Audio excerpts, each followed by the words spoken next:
Well, thanks for coming into your appointment today, Kathy. I wanted to take some time and sit down with you and go over something that I use. It's an assessment that will help me kind of gauge your strengths, areas that we need to work on, and of course, there will be an opportunity for feedback after I ask you a bunch of questions that will help you to kind of know where you sit, along with other criminal justice individuals that have taken this assessment. And it will kind of give us a starting point for case planning, as well as help complete the conditions of your court order. You can stop me at any point in time if you have questions, need clarification, or anything like that. And I just wanted to ask your permission to be able to write down some notes. It will help me kind of keep track of where I am at in the process, as well as remember important things that you might say that I need to make sure I note. Okay. Awesome. Let's start with your criminal history, just kind of starting from the beginning. What kind of things have happened to you over time? Well, when I was like 15 years old, I got into a fight with, some girls at school, and they ended up arresting me for, I think they said assault, but I don't agree with that. And so after that, as an adult, after I turned 18, I think I got a theft charge. Okay. And I was arrested again a couple of years later for DWI. Okay. Yeah. And then do you recall how old you were at the time of that DWI? The DWI, or what year that happened? I can't remember how old I was, but I think it was like 4 or 5 years ago when that happened. So let's start with maybe talking about the assault that happened when you were 15. What kind of things, what was the outcome in that situation? Were you given probation, or what other conditions maybe were you court ordered to? Yeah, I don't know, the court system, I don't know. But anyway, they put me on paper. I was on paper for about a year. All I had to do was pee in a cup and stay out of trouble. That was about it. Okay. And how about the theft that happened at age 18? Yeah, I was on probation too. That was just for like another probably year. I was on probation for same thing, as long as I stay out of trouble, pee in a cup, go to some programming. I don't remember what they told me to do, but I must have passed it because I'm not on probation for that anymore. Mm-hmm. Mm-hmm. And the DWI that occurred a couple of years ago, 4 to 5 years ago, what was the outcome in that situation? Same thing. I was on probation, and they wanted me to do some, I don't know, it's called DWP something program for one day. Okay. And didn't quite do that. Okay. Because I didn't understand what that was all about. So I had to do that, and again, pee in a cup. That was about it. Okay. So overall, it sounds like the only issue that you've had with probation and conditions occurred when you were in probation for the DWI that you got a couple years ago, and it was the DWI class that you didn't complete. What was the result of that? Well, what happened, you know what, it wasn't even 4 years ago. That was about 2 years ago. Okay. And what happened was, because I didn't complete the I don't know, DWEEP program or whatever that program is. Right. Mm-hmm. And well, I didn't quite meet with my PO. Okay. I got a probation violation for that. And I guess she went ahead and put a warrant out on me. I didn't know I had a warrant. So, okay. So I guess she violated me because I didn't complete that program. So is that essentially how you ended up coming back into the criminal justice system, is you were, had some sort of law enforcement contact, and that's what brought you here today? Yes, okay. Exactly. She put a warrant out, and again, I didn't know, I guess, that I had a warrant. And a couple of months passed by, and excuse me, I was driving and got pulled over, and bam, I got arrested. Okay. And here you sit today. And here I sit today. So what are the circumstances of what's going on with, what are you here for today? Tell me a little bit about how your process went. Well, because I had that warrant and they caught me speeding, I got arrested, and they said they found some weed in the car along with some pills. Mm-hmm. What kind of pills? Just some pain pills. I mean, that's all. I mean, I have some back problems, and that's what I've been using. But I guess they said it's illegal. Okay. So you were essentially charged with possession of chemicals. Yes. Possession of drugs. Drug possession is what I've been charged with. Okay. And have you ever served any kind of jail time or workhouse time as a result of anything that you've been in trouble for? Yeah, twice, when I got arrested for the theft and the DWI. Okay. I served some jail time for that. And of course, the probation violation and the current charge, because I had the warrant. And in your time incarcerated, did you ever have any kind of compliance issues? Yes. Yeah, well, anyway, yes, I did. It was no big deal, but I guess they said that I started a food fight or something, and I talked back to one of the guards, and I was put into sec for that for a couple of days. So. And that happened, I'm guessing, in the same incident that you had the food fight, and then a guard approached you, and that essentially led to that incident. What brought on all of that? I don't know. Some girl approached me and got in my face, and I didn't like it, and she threw something across the table, and I threw it back at her, and the guards told me that I shouldn't do it, and because she got away with it, I confronted the guard about that, and we just started getting into it. So I threw the food back at her. So you were upset because you felt disrespected, essentially? Oh, of course. Okay. So other than the the probation violation that led to a warrant, have you had any other issues while being on supervised probation of any kind? You know what? Yes, when I was 15, when I was arrested for that assault, when I was 15, I did have a ankle bracelet on me. Okay, so you're on EHM? Yes. Okay. Oh, is that what they called it? Yeah. Okay, all right. So anyway, and I did cut it. So. Okay. And they said, I guess I shouldn't have done that, but I did. So you're realizing that it was kind of a mistake to do, and what were the consequences that led to that? Oh boy, I had to go back into court and basically tell the judge why I did that, and I didn't like going back into court. Definitely wasn't a pleasant experience for you. No.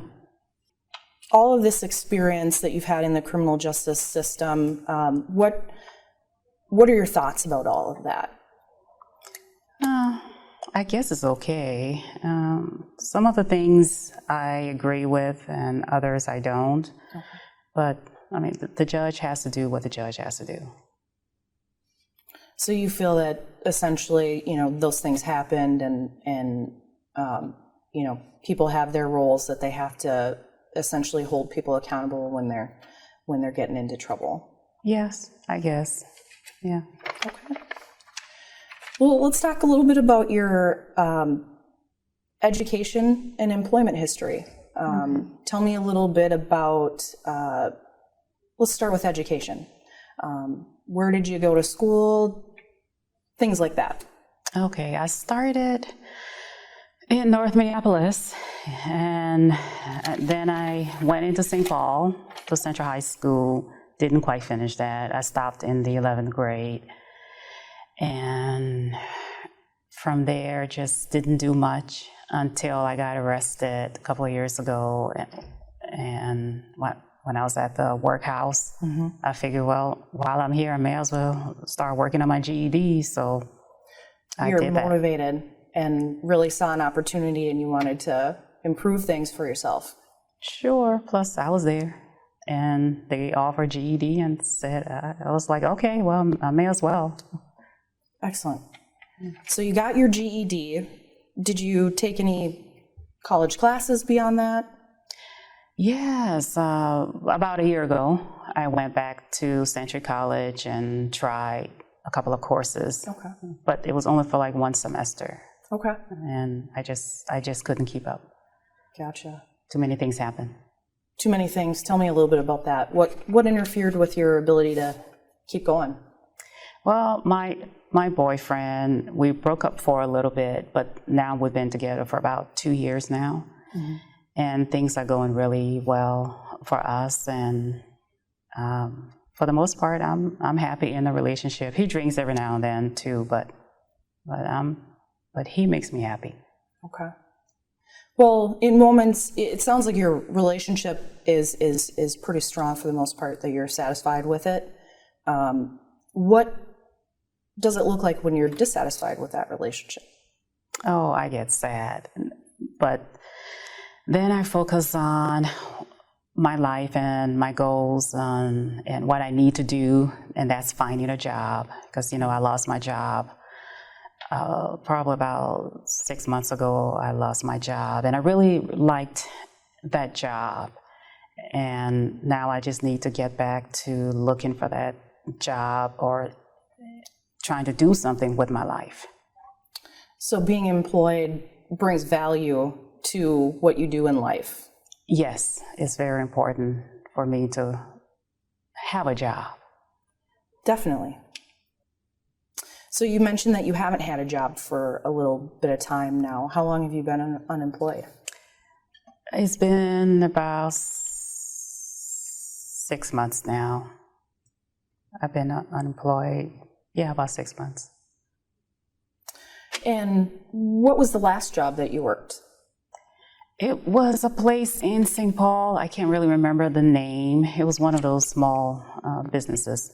But it was like, like when you break your cell phone and like the screen that needs to be replaced.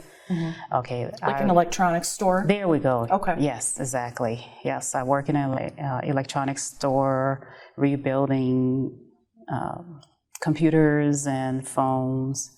And I really like that. I really like working with my hands.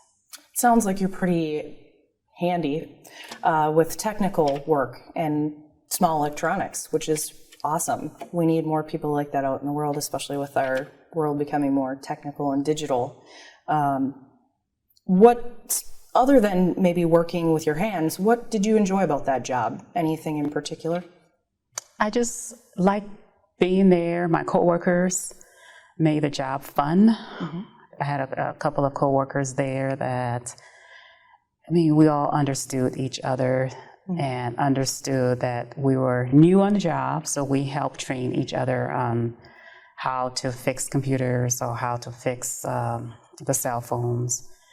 And just putting things together. I really enjoy that. Gadgets. So you had a pretty strong working relationship with your coworkers. I did. And did you spend any time with them outside of the job? Yes, we did. We went to happy hour. I know I shouldn't have been going to happy hour because got a little, tipsy there a couple of times with them. And they too, have history. So we had that in common. Okay. So yes, we did hang out. So that you enjoyed spending time with your coworkers outside of work. However, a lot of your activities involves going to like happy hour and engaging in alcohol use. And that is something you kind of felt a little bit kind of like, I don't know if I should be doing that, but you wanted to have some friends. Yes, I did. Okay. And do you still communicate with your old coworkers outside of work? Because I know you said it's been about 6 months since you last worked there. I do. We still keep in touch with each other, we still hang out from time to time. Not as much as we did when we worked together, but I would say maybe once every other week, something like that. Excellent. Yeah. And how about your supervisor at that job? Did you get along with your supervisor pretty well? Oh, him? No, no, I did not. Tell me a little bit about that. Oh, he was the one who told me I had to do a UA, and of course the results came back positive, and then he ended up firing me because he said that I was coming to work drunk and hungover and coming to work late, and also because I tested positive, he fired me. That was the final straw. For him, I guess, yes. That was the final straw. What did it mean to you when your boss asked you for a UA? Was it a surprise? What were you going through or what was your mind essentially going through when he came to you and asked you to do that? Oh, I was mad. I wasn't prepared for it. That was the first time he's ever done that. I mean, I know he said in the interview that he would be doing that, but I was surprised when he told me to do it. And it wasn't like I was drinking a lot, and just a couple of cans of beer I had that night. But he said, oh, it came back positive, so you gotta leave, like now. I was like, okay. And so you were positive for alcohol. And were you positive for anything else? Because I know a lot of people drink at work, and so, well, not at work, but drink that work with you, as you said. And so I guess I'm just trying to figure out a little bit more about what it was that specifically led to your termination. Well, he said I was positive for alcohol, and I guess I had a little bit of pot in my system. Okay. Just a little bit. It wasn't like I smoked a lot. Okay. And then that's what I was trying to explain to him. But he didn't want to hear it. So I was like, okay, forget it. So you feel it kind of was, you should have had a chance to be heard out and that you weren't heard? Exactly. Okay. What's the longest job you've held? It was that job, actually. That job? Okay. Yes, I held it for about 2 or 3 months. Okay. And that was the longest, and I was so proud of myself. But when he asked me for that UA, I was like, oh boy, here we go. Yeah. So. You kind of suspected and knew that you were going to come back dirty. Oh, yes, I knew. All right. So I found out a little bit about your education, that you got your GED and essentially tried college a little bit, took a couple classes, and figured out that it just wasn't working for you at the time because of some personal issues. And you've had some employment experience, and you found a job that you really liked. So that's good to know about you. Let's talk about your family. Okay. You told me a little bit about your boyfriend, that you've been together for 2 years now, kind of Yes. had some off and on stuff going on in the beginning, that it maybe wasn't as stable of a relationship, and that things are going well. You feel that they're going well. Do you have any issues that you would identify with that relationship? I know, well, he cheated on me once. And I didn't like that. So, but we talked about it and we moved on. And then I would say maybe 6 months, 8 months ago, he and I got into an argument and he put his hands on me. But it wasn't anything major though. It wasn't like he beat me around or he's an abuser. No, he's none of that. He just put his hands on me. And again, we talked about that and things are cool. I mean, we're fine. So that physical assault, that's never happened before?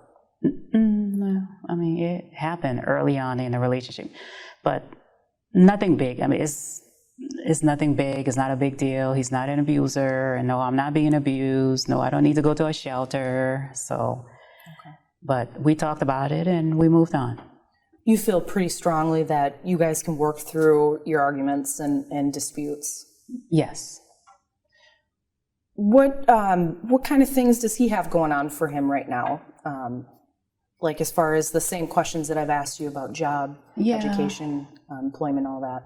He's working. He pays the bills. He pays my bills sometimes too, and he's a really good provider. Like I said, every now and then he gets he drinks and He gets drunk, but he's not an alcoholic, so no, he doesn't need treatment or anything like that. None of that. But he's good. How frequently do you guys maybe get into those disputes? Maybe not ones that turn physically violent, but ones where you're arguing. Only when we drink, and that's like maybe once a week. It's not a big deal. I mean, every couple argues, so. And so that's not something that you consider to be detrimental to your relationship? No. I mean, everybody goes through that. I mean, come on now. Yeah, just a little bit of argument here and there. What kind of techniques do you guys use to work through your arguments? Nothing. I mean, we just talk. That's talk it. It out. Yeah. Okay. Talk, drink. Nothing's watch TV. Ever escalated to where police were called or anything like that? Oh, no. Okay. No. Like I said, he's not an abuser, okay. Which is, every couple argues. It's not a big deal. So you feel that you've got a pretty strong relationship. Yes, you have your squabbles essentially, but you work through them, and there's just been maybe one or two instances in which things have become violent, but that's typically when you're drinking and things escalate. Yes. So that and no other concerns as far as what you've told me. No. Okay. No. Tell me about your other family members. Who raised you? My dad is dead, and my mom is still living. Okay. Yeah, because my dad, like I said, when he was living, he was an alcoholic, and so he wasn't really there. And my mom, I'm not exactly sure what she was doing. Okay. And how did you feel about your grandparents? Oh, they were wonderful people. They did everything for me that my parents couldn't do for me. And are they still around today? Yes, they are. Okay. Pretty close with them? Yes. I still communicate with them, and we still keep in touch. Excellent. And how about aunts, uncles, cousins? No, my parents were the only child. Both of them were the only child. Okay. So you have a really small family? Very small. Okay. Small but close, it sounds like. Yes, especially with my grandparents. What do your grandparents think about everything that's going on in your life right now? Oh, they worry about me. My grandparents and my mother, they both, they really do worry about me. They don't want me going back to prison or jail, and they just want to see me get back to where I used to be. Gotcha. And I know you mentioned grandparents are a big part of your life. I'm blanking on if you mentioned anything about your mom. Mom, she's a pain. She Tell me really about that. is. Oh, goodness. She's nosy.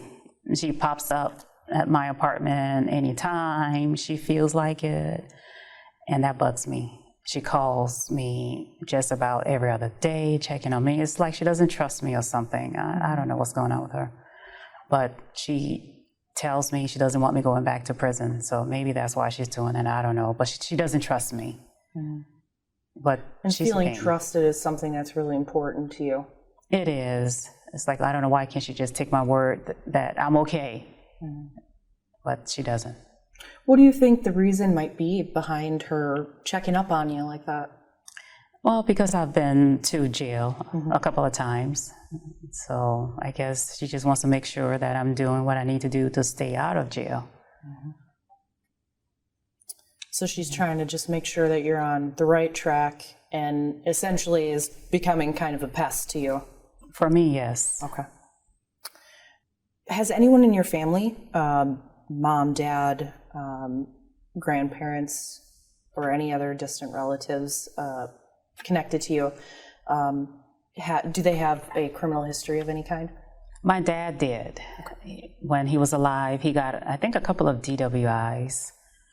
Because he was an alcoholic and died of cirrhosis of the liver. So he did. I do remember that. So alcoholism truly impacted his life in a very powerful way, and impacted your life. Exactly. That's why I'm trying to change now. Okay. Yes. All right. So it's important for you to show your family that you're trying to do something different. Yes. Okay. Yes. Let's talk about what you like to do in your spare time. Nothing much. I stay home, watch TV, have some friends over, drink a couple of cans of beer downstairs in the basement. I don't know.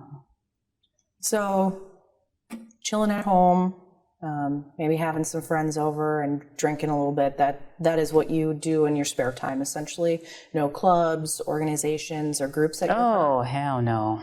No church, none of that. Do you just not care for it, or just never have really had a history with being a part of those? No, I haven't had a good history with being part of any clubs, any church, any groups. I just, What, tell me what a typical day looks like for you. From the time you wake up to the time you go to bed, what do you do in between there?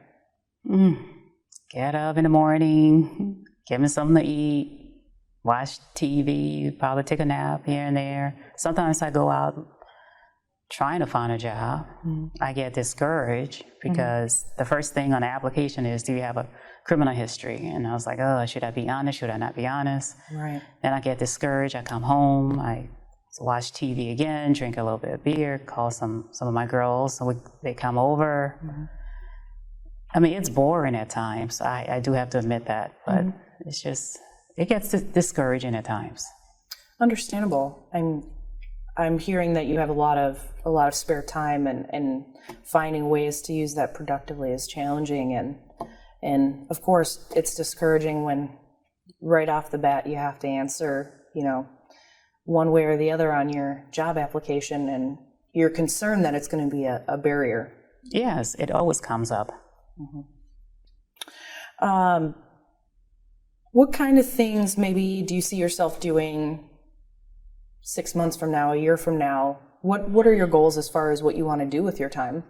I want to find a job. That's what I want. And maybe eventually go back to school. But making money for me is important right now. I mean, I do get unemployment. Okay. How much do you get a month for that? I think it's about $500 a month that I get. And some food stamps I get, but it's not enough. It's not enough to pay my bills. So you're kind of struggling right now? A little bit, financially, yes. But again, my boyfriend helps at times, but I can't depend on him to pay my bills. I mean, they're my bills. Being independent is something that's really important to you. Yes, for sure. Well, you've kind of told me a little bit about, your work, your education, your spare time, what you do with that, and how you're doing financially. Tell me a little bit about your friends. I know you said, your friends, you hang on to some friendships that you had with coworkers at work. You have some people over, and you'll drink a couple of beers and hang out downstairs and spend time with them.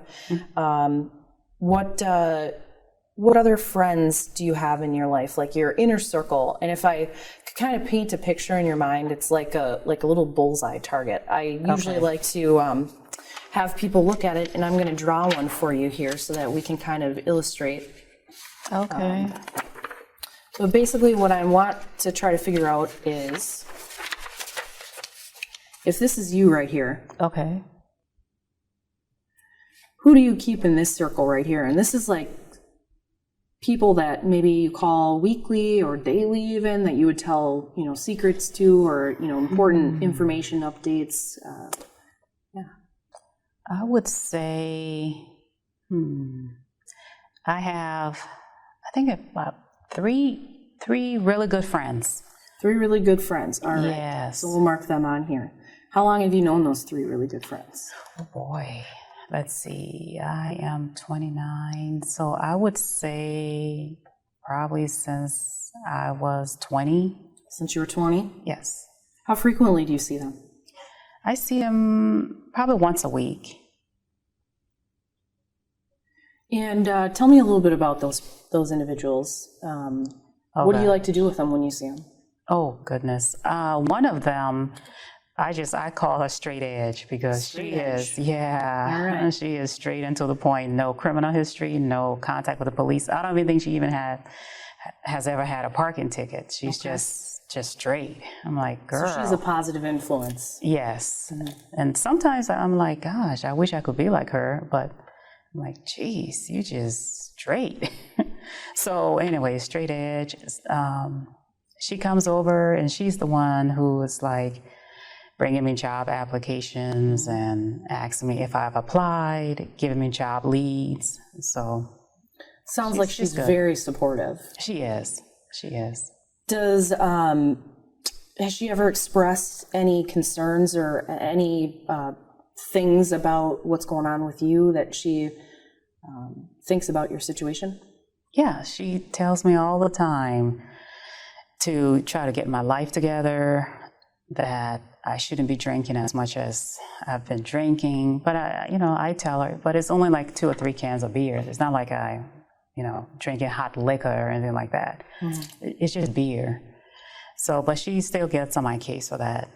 I know at times it can be annoying, but I understand where she's coming from. So despite it being annoying to hear that over and over and over, I bet you still keep her in your life because you see the value of her friendship. Oh, yes, I do. Sometimes, again, I want to be like her. Yes. Wonderful. How about the other two? Tell me about them. The other one is my old supervisor, not like the last one. Oh, no. Like jobs previous to many jobs previous to that. Okay. And I keep him in contact with him. He is maybe once a month, actually. Okay. Yeah, he's about once a month, and he checks in with me as well, just to make sure that I'm doing well. And unfortunately, he cannot rehire me at his place of business, but he's again always trying to give me job leads. He's a good resource. Yeah, I see him like a mentor. Okay. Yeah, and kind of like a father figure too. And so you would consider him to be a close friend because you could pretty much call him if you need him. Yes, and we talk about guy stuff, like when I'm having problems with my boyfriend and I want like a male perspective, then I call him. Excellent. Yeah. It's good to have that. And then the third friend, tell me about that individual. Oh, Miss Pam. Pam. Yes, Miss Pam. Tell me about Pam. She's also a childhood friend, almost like straight edge. Okay. See, we all grew up in the same neighborhood. So Pam is kind of like straight edge, but she's just more down to earth. And I keep in contact with her. Same thing, probably once a week. Okay. Yeah, probably once a week. So even despite having a small family, you still have some positive people in your life that you can call on if you need them. That's pretty awesome. Those 3 for sure. Wonderful. And then how about your outer circle? Maybe people you don't see as frequently, people you wouldn't consider to be close friends. I like to call them acquaintances. Oh, those. Who would those be in your world? I would say probably my ex-coworkers, because we still keep in contact with each other, even though I'm not working there anymore, but we still keep in contact with each other. Excellent. Yeah. So ex-coworkers are who you would consider acquaintances, and I know you said that you particularly like to go out drinking with them or invite them over to drink. Do any of them have legal histories? Actually, yes. Yes, they do. Nothing major, though DWI here and there, a little theft charge here and there, conviction, but nothing major. I mean, they're not like murderers or anything like that.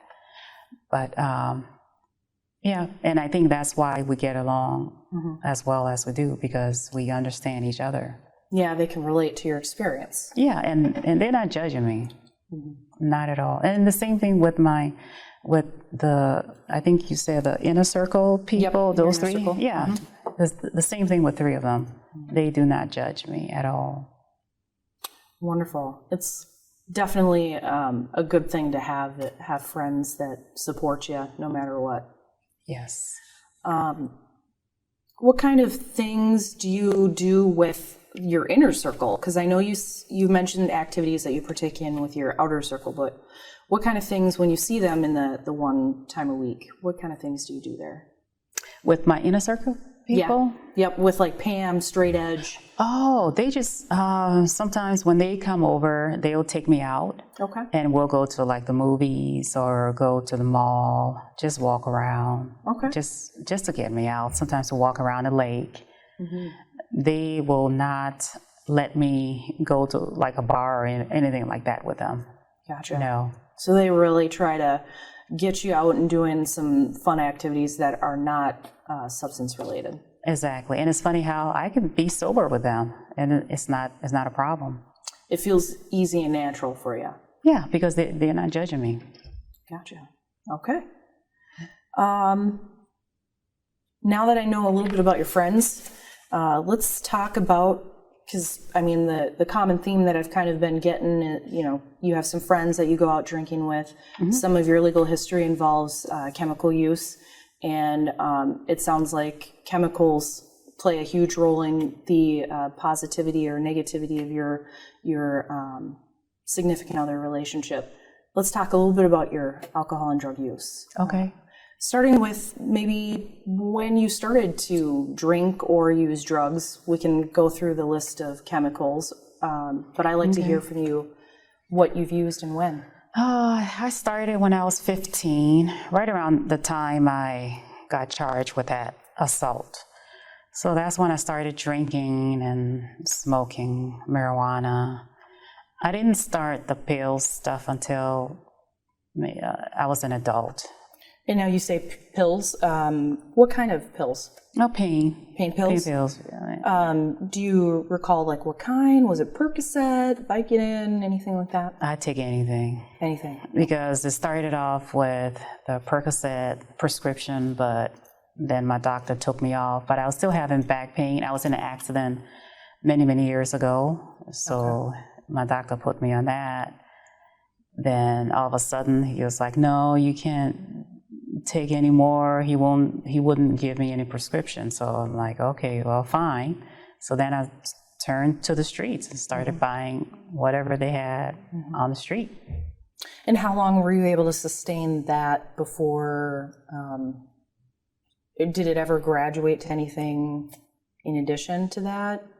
Did you use any heroin or anything like that? No. Needles? Oh, no. All right. Strong aversion to needles. No, we do not do needles. Not in this body. Well, I know you said you've kind of had an employment history in which you haven't really, the longest job you've worked is 3 months. Yes. And have kind of been frequently unemployed. How did you support your chemical use? Oh, well, like I said, I get $500 a month for unemployment. Mm-hmm. And, I sold some drugs on the side. Okay. Just a little bit, just every now and then. It's not like I walk around selling drugs on the street corner. No, I don't do that. I just sell every now and then, and to just get a little bit of extra money, and then I buy what I need to buy. So you had to start selling to be able to keep up with your chemical use demand, essentially. Just a little bit. I mean, it's not like I'm a druggie. Or what is your use pattern? How much have you been using of the opiates? I mean, it's not that much. Maybe a pill here and there. Maybe every other day. But it's only for the pain. It's not like I can't stop, but I could. Mm-hmm. I mean, people say marijuana helps with it, and it does. Okay. And that's one of the reasons why I smoke marijuana. Okay. Is because it helps with the pain. And how much are you smoking of marijuana? Just maybe every other day or so. It's not that much. 1 joint, 2 joints, a blunt, a bong. I don't know. It depends on the day of the week. But again, I don't do that every day. I mean, that's like, Kind of like an every other day thing, oh yeah, well, something like that. something like that. Yeah. How about alcohol use? Tell me about that. Oh gosh, I started drinking again at the age of 15. I don't know, that's about the time that my dad started getting sick. I turned to the alcohol and the marijuana at that time. So And 15. how much were you drinking in the beginning? Oh, it was just beer. I would say maybe at that age, about 15, I would say maybe 2 cans a day. And I'm guessing you were probably sneaking it out of the fridge. Yeah, because my dad, again, he was an alcoholic, so he would bring it and I would drink his. And the reason why it was only like 1 or 2 cans is because I didn't want him to know that I was drinking some of his, and I didn't want to get in trouble for that. And did your use continue to be 2 cans a day throughout history, or did it ever change? It changed as I got older because I couldn't feel the buzz after I started getting older. So it went from the 2 cans to about 40 ounces, about two 40 ounces a day or so. Okay. And so you said alcohol wasn't having the same impact, so there was some tolerance essentially built. You could drink more or needed to drink more. Yeah, I did. Yeah, I get the same needed effect. that. Yeah, I needed that buzz. Okay. Yeah, but again, I wasn't like getting drunk, but like falling over or anything like that. No. What about any other chemicals? I know you said you've used opiates, you've smoked weed, and you drank alcohol. Any benzodiazepines, benzos? I don't even know what that is, Ecstasy, but I doubt it. anything I like doubt that? it. No. Okay. Nope. I always like to double check and make sure. Oh, okay. Right. When's the last time you've used these 3 chemicals? Yesterday, Yesterday? but not much though. I mean, as you can see, I'm not drunk. So last use was yesterday of alcohol, opiates, and marijuana. Yeah, I mean, the pill again is for my back, Okay. and the marijuana helps me too with my Okay. back. And I know you mentioned that you have back pain. Do you have a doctor that you work with to address that issue? No, they put me on something. I don't know. There's some type of restriction. I don't know, but no, I don't have a doctor. That's why I have to get it off the street. All right. Yeah. So you're not really working with anyone to address, you're kind of essentially treating it yourself with the marijuana and the pills Yes. that you can get. Yes. Okay. What does your family think about your chemical use? I said my grandparents, I don't want to stress them out or worry them. I know they do worry about me, and they do not like that. My boyfriend, he doesn't have any problems with it. He doesn't have any problems with, because he understands what I'm going through. My mom, she's just a pain. That's it. What kind of health-related things have you had that have maybe had a negative impact? Have you ever had blackouts? I've had a couple of hangovers, but no, I haven't had any blackouts. How about, have you ever used for longer periods of time or more than you intended to use? At times, yes. I'll have to say yes. Okay. Do you have trouble staying sober? Like giving it up and just not going back to it? I wouldn't, no, I don't think I have any problems staying sober. What's the longest you've ever gone without using chemicals? Honestly, maybe a week. Okay. So you've had some time abstaining. You know what it's kind of like to go a little bit of time without using. Yes. Have you ever had any treatment history? Actually, no, I haven't. Like I said, I don't think I have a problem. I think I can stop when I want to. It's just that the pain is just so much, and the pills and the marijuana, they really help. Definitely. Yeah. It's effective at helping you manage so that you can go about your daily activities. Yeah. And have you ever attended any kind of sober support groups? No, I just talk it over with my boyfriend. No. Okay. So when you're going through some stuff and he's supportive of that, he talks through it with you, what kind of things would he say if you said, hey, you know, I'm on probation, so I can't drink or I can't use? Like what kind of things would he tell you about that? Oh boy. I know he doesn't want me to get violated. So I know he would tell me just be careful and don't use too much of it to where, like, if I test it, that it will come back positive.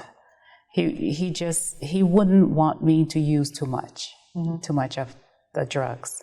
So he essentially would still encourage you to keep on keeping on with what you've been doing, and instead of trying to encourage you to do what you need to do for probation.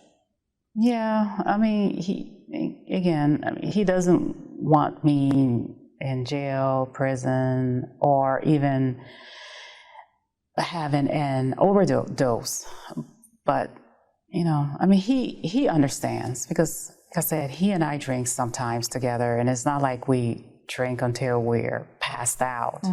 No, I don't consider ourselves to be alcoholic or anything like that. No.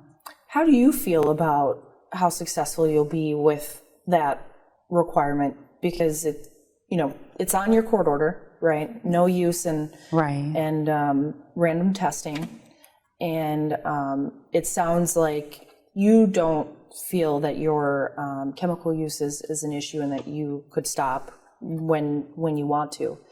Do you feel that requirement is going to be a challenge for you? I think at the beginning, yes, it will be a challenge. But once I get into my probation time, I think I'll be able to cut back on it. I think. I mean, I've done it, even though it was just a week, but I think I can do longer. Okay. Yeah.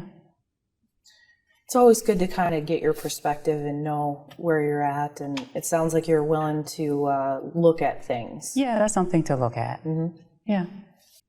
When you think about you coming into this office for the drug possession charge and conviction, what comes to your mind? What kind of thoughts do you have? I got caught. I should not have had them on me. And now these are the consequences. So you feel it's kind of fair?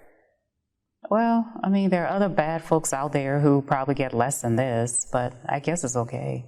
I mean, I got caught with it. So, yeah. So you kind of see it as it is what it is, and there are other people that maybe don't get punished as harshly as the sentence you received, but you're willing to face the course, as they say. Yeah, the judge has to do what the judge has to do, and I'll do what I need to do, and we'll just go from there. What do you think about the impact that your crime has had on your life and the community? Well, it's definitely affected me, for sure, because, again, it's hard to find a job. It's hard to find a job when you have a criminal history. And I don't know how it's affecting other people. I don't know. I don't talk to other people. But I know for me, yes, it's definitely affected me in the wrong way. And what does that make you feel when you come to that realization? It's hard. Like I said, I mean, I told you earlier, I don't do much during the daytime. I go out and apply for jobs. And again, the first thing that pops out is criminal history. And I can't even vote. So yeah, it does have an impact on me, for sure. Sounds like you would love to be able to get a job easily. You would love to be able to vote. You would love to have all your rights essentially restored to you. is it correct to assume that you want to be a productive member of society? I do. I really do. That's why I need to find a job. I think the first step is me trying to find a job. If you could wave a magic wand, tell me what your life would look like if you could be like, I want to fix this and this and this. What would that look like? A job. A job. I want a job. I really do want a job. That's very important to you. Yeah. To feel like you're contributing and to earn a decent wage and be able to do things without money and live your life. Yes, exactly. Okay. Yeah. We talked a little bit about what might be challenging, the chemical use and maybe cessation of that. What else might be challenging for you on probation? Following, I guess, it depends on my PO though, how my PO talks to me, because I hate for people to talk down to me, or I feel like they're talking down to me. So I'm hoping that I get along with my PO and being told what to do, when to do it, and dropping everything and running to the office. So you want a strong working relationship with your probation officer. Yeah, who can understand where I'm coming from. Exactly. What kind of goals do you have for yourself on probation? I would say getting off probation. Yeah, that's a great goal. That's it. I just want to get off. That's it. Okay. Get off and get a job. Okay. Complete probation successfully and find a job. Those are your top priorities. Yes, because my housing is stable. I've been there for, I would say, about 3 years, 4 years now. So okay. So everything is straight. Excellent. That actually was going to be something else I touched upon. Where is it you're currently residing right now? I have my own apartment. I'm in a subsidized apartment, and I pay 30% of my income. So whatever my income is, I pay 30% of it. Excellent. Yeah. And who else lives with you? My boyfriend. Okay. He lives with me. Okay. Yeah. And so are you pretty satisfied with those living arrangements? Yes, I am. It's not in the best neighborhood, but you know what? It's my home, and it's mine. Yeah. It's a little spot that you are proud to call your own. Yes, for sure. How about any health issues? I think you mentioned that overall you've been pretty good. You just haven't seen a doctor. You have the back pain. Right. But do you have anything like high blood pressure, diabetes? No. Nothing. High cholesterol? Not that I know of. No. Okay. When was your last physical? Probably when I was in high school. Okay. So it's been a little while. Yes. Have you ever been diagnosed with any kind of mental health concerns? Oh, no. Okay. None of that. Never had to see anyone for any kind of evaluation? No strength. Mm-mm. Okay. Nope. Have you been diagnosed with any physical disabilities, mental disabilities? No. Anything like that? No. Learning disabilities? Oh, no. Okay. Ever had any kind of diagnosis for fetal alcohol effects or syndrome? No. Okay. Do you have any current thoughts or plans of suicide? Oh, no. Okay. No. Okay. Never. I know these seem like kind of intrusive questions, and you're probably going, why are you asking those? Exactly, trying to figure out where you're trying to go with this. Yeah, okay. Just like to get a little information about you. It kind of helps paint a picture, and that's why those are asked. And they may seem a little intrusive, and I apologize about that. Okay. But, got to ask them because they're on the tool. So. Okay, I'm just trying to figure it out, that's all. Okay. Yeah. Okay. And... So other than that, are you currently feeling threatened by anyone? Any current threats? No. Okay. Mm-hmm.